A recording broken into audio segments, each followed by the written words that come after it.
नमस्कार, welcome in English classes. आज का जो मेरा टॉपिक है वो बिल्कुल टू द पॉइंट है, on the target. Whoever, whatever, by what wills, from this whole world and to the center. The topic is environment, sustainability and youth. Environment, sustainability and youth. आखिर इस topic पे क्यों बनाना जरूरी है?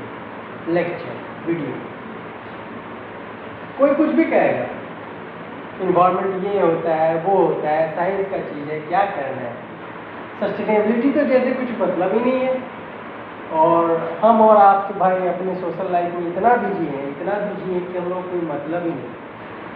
तो पहली बात, इन्वायरमेंट ये सब इसलिए इम्पोर्टेंट है क्योंकि आज का जो समय चल रहा है, यहाँ पे हर तरह के नए नए प्रयोग से गुजरना पड़ रहा है। एक 4G, 5G, 6G, 7G, 8G, 9G, कितने जी आएंगे।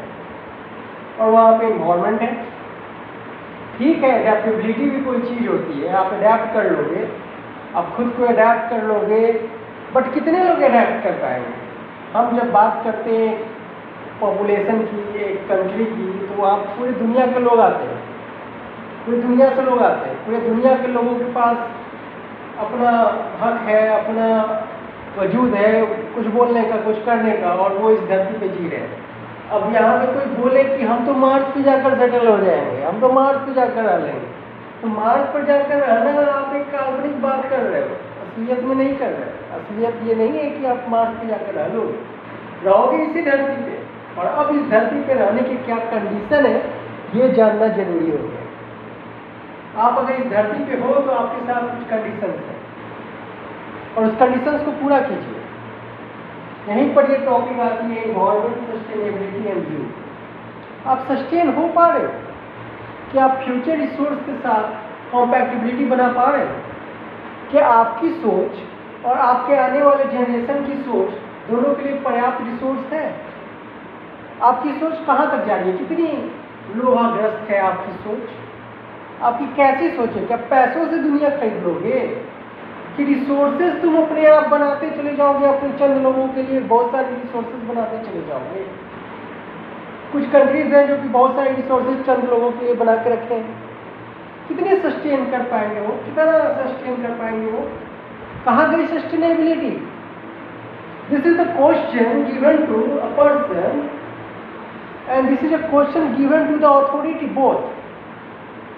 आप अथॉरिटी के पास जाओ, आप सुखेड़ा ही क्यों ना मान लो खुद को, आप खुद को बहुत बड़े इंस्टीट्यूट चलाने वाले ही क्यों ना समझ लो, आप दुनिया के सबसे बड़े इंसान क्यों ना बन जाओ, लेकिन आप अपने बारे में सोच रहे हैं। जब आप एक संदर्भ में चलोगे, एक कंट्री को रिप्रेजेंट करोगे और जब सबको लेके चलोगे, तो आपको यहाँ पे सोचना पड़ेगा कि sustainability means what, sustainability means what. हम अपने जनरेशन को देख रहे हैं। मेरा जनरेशन 30, 35, 40 की एज के आसपास का है। किसी का जनरेशन 60, 70 साल की एज के आसपास का है। किसी का जनरेशन अभी 10, 12 साल के आसपास का है। 10, 12 साल के बच्चे कैसे आगे बढ़ेंगे, ये क्वेश्चन है। 12 साल, 15 साल के बच्चों को अब कैसे आगे की सीढ़ी पे लेके जाओगे, उन्हें कैसे सस्टेन कराओगे, उनके जीवन में क्या उपलब्धियां होंगी, वो किस तरह से अपने आप को नरिश करेंगे इस इन्वायरमेंट में, इस अभी के दौर में।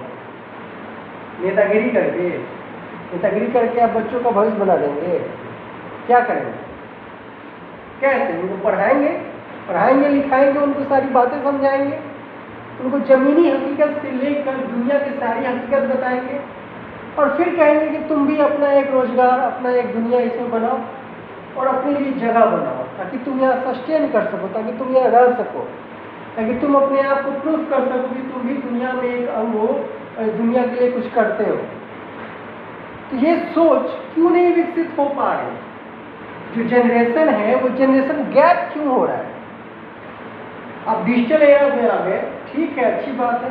कहीं पे डिजिटल एरा नहीं है, कहीं पे प्लांटेशन नहीं है, कहीं पे फूड क्रॉपिंग नहीं है, कहीं पे भूखमरी है, कहीं पे हंगर है, कहीं पे ग्लोबल वार्मिंग है, तो कहीं पे लाखों तरह की प्रॉब्लम्स है, बहुत तरह की प्रॉब्लम्स हैं। लेकिन आपके सोच में क्या है सस्टेनेबिलिटी, आप कैसे सस्टेन करोगे खुद को, आप कैसे खुद को आगे लेके जाओगे, क्या सोच रहे हैं? वार कर लेंगे?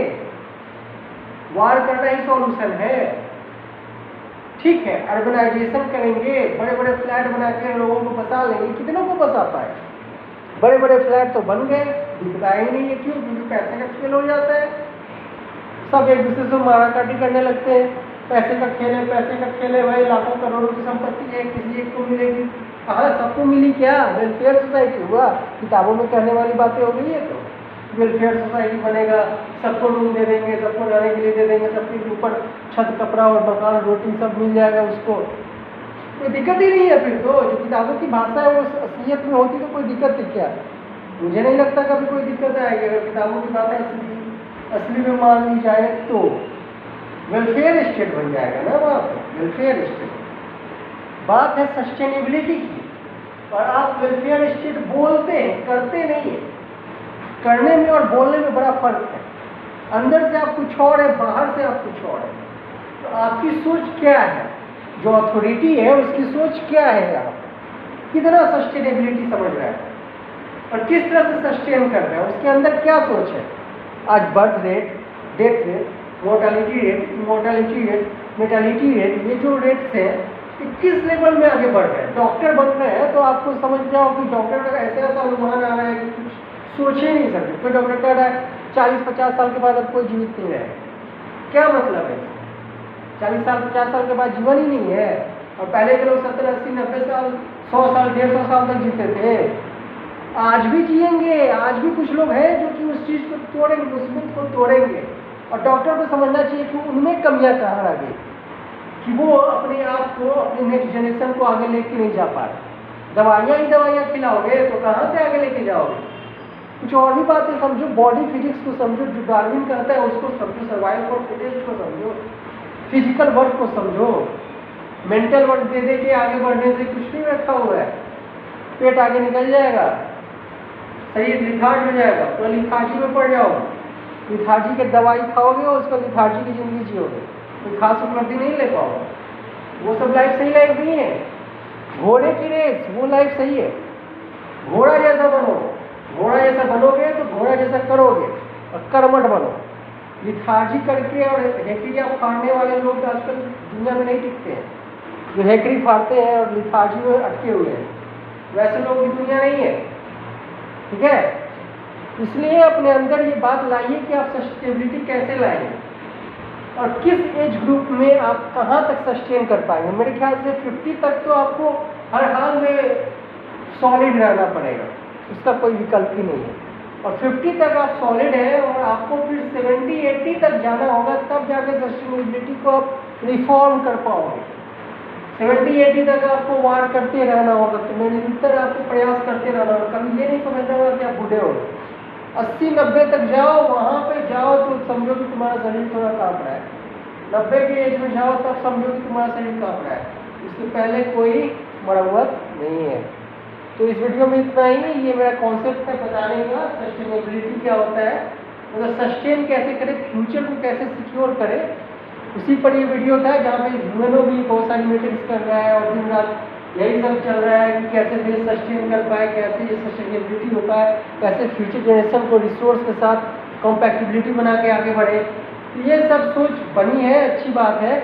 यहाँ पे अपनी बार अपने एक इंसान के होने के नाते अपना एक वजूद बनाओ और खुद को बताओ कि तुम इस दुनिया में हो और तुम लड़खड़ाते क्यों हो। लड़खड़ाओ नहीं, फिर जाति विशेष बन के अपने आप को कहीं कोने में न डाल दो। ठीक है, be a learner, be a educated person and be a reformer. That's it, thank you.